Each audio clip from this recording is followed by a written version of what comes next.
Okay, I'm going to basically show you what's going on with a perpetuity. Um, I'm getting this problem out of Principles of Finance with Excel by Simon Beninga and Tal Mofkati. Really good book. Just to let you know where I'm getting this problem from for you that aren't taking my MBA finance class. So let's read the problem. It says Christine would like to take a loan. The loan carries a 1% monthly interest rate, and Christine can only pay back $800 every month. What is the highest loan that Christine can take? And hint, since the loan amount is increasing with maturity, answer assuming the loan is perpetual. And then they ask the same question if it's 0.75% per month. So let's just go ahead and set this up. I'm going to go ahead and put what we're given.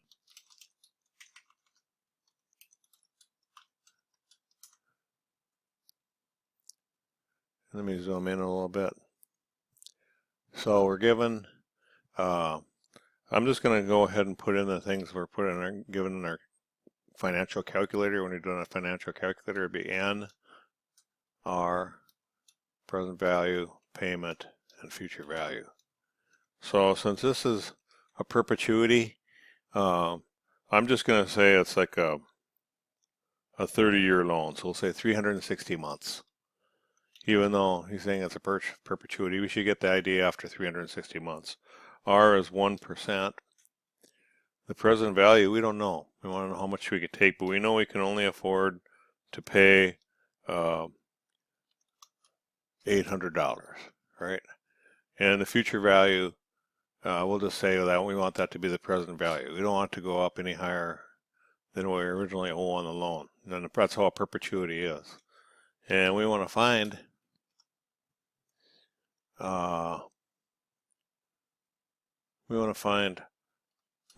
present value, how much can I take the loan out? For a solution, I'm going to do this the long way first. It's kind of unnecessary. This is actually a very simple solution. But I'm just going to do it the long way just so you guys can kind of get the idea. So I'm going to guess a value of present value. Let's say I'm going to put the wrong answer in here. I'm going to say, let's say, well, I can afford a loan of 100,000. That's what I think. Okay. And then we can go period. And we're going to start out with period 1 and then 2. And since this is N is 360, I'm going to take this, I'm going to drag this all the way down until it says 360. And I don't need that to be bold and underlined, right? And then we're going to say beginning of period. And then we'll say interest paid on the loan. And then principal. And then end of the period. Okay. So at the beginning of the period, how much are we going to owe? We're going to equals 100,000. We're starting out at 100,000 at the beginning of period 1. And the interest we're going to pay on the loan is going to be equal to 100,000 times our monthly interest rate. So it's going to be times this. Now, since I'm going to copy this down, I'm going to hit F4 to make sure that's an absolute reference. Put dollar signs in the front. And then the principal I'm going to pay on the loan is going to be whatever is left over after I pay the interest. In this case, there's nothing left over. There's 800 I'm going to pay. So the principal I'm going to pay on the loan is going to be whatever is left. Remember, my payment's $800. I'm going to pay the bank $1,000 interest, and then the principal is going to be what I'm paying down the loan is whatever is left over from the interest. In this case, it's going to be equal to this plus this payment. So actually, well, I should say, let me do this. So, okay, it should be basically, I have it backwards, all right? It should be equal to this. Let's just do it an easier way. Let's say it's equal to whatever my payment is, and I'm going to make that positive just to make this problem easier. So I'm going to and then I'm going to subtract the interest. So actually, my principal went up by $200. I didn't pay down the principal at all, because if you think about it, the interest on the loan, I have to pay the bank $1,000. My payment is only $800 in this case, so I owe $200 additional principal.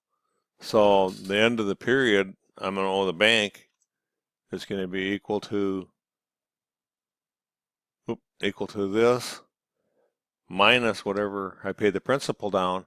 Well, I didn't pay down the principal. The principal, I paid it actually owe more on the principal. So now I owe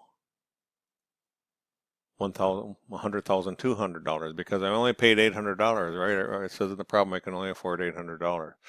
So that makes sense. 1% of 100,000 is 1,000. I only paid $800 of interest, so I owe an additional $200 of interest, which ended up going out to the principal because I didn't pay it off. So then my new beginning balance is going to be equal to this.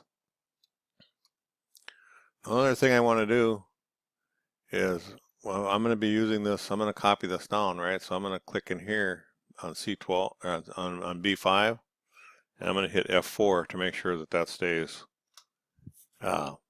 pointing at that. Now if I copy down, what happens to the next period? Well, now I owe 100 and I'm not, I guess we could take this out to two places. Okay, so now I owe 1,002. The principal went up another 202. Now you see this keeps ballooning.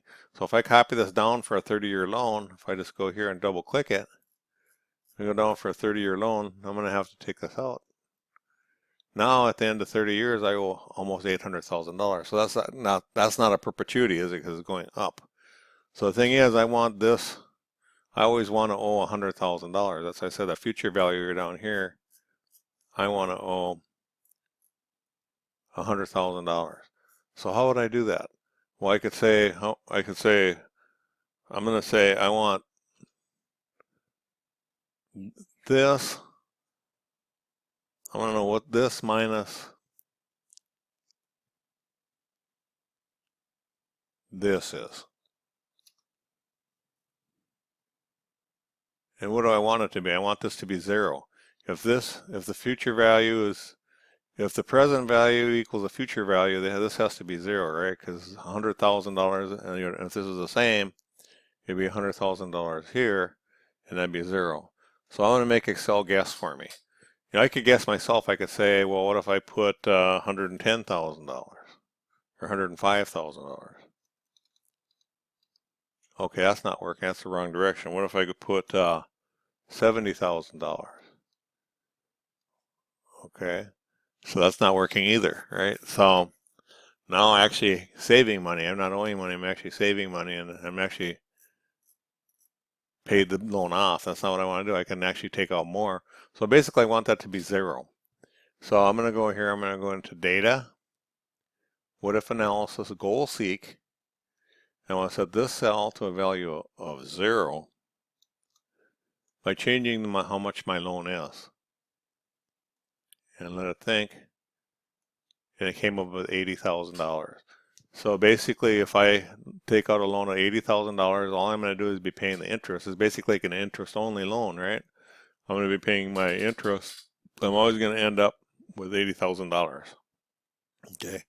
Now, can you guys see what? Now you can kind of. Now here's the aha moment. What does this $80,000? Can anybody guess? Well, it's basically the easy solution would be it's equal to my payment, right? And I want to make that positive because I'm not using Excel, I'm using algebra. Negative this, and it's going to be divided by my monthly interest rate. And you get the same number, $80,000. So basically,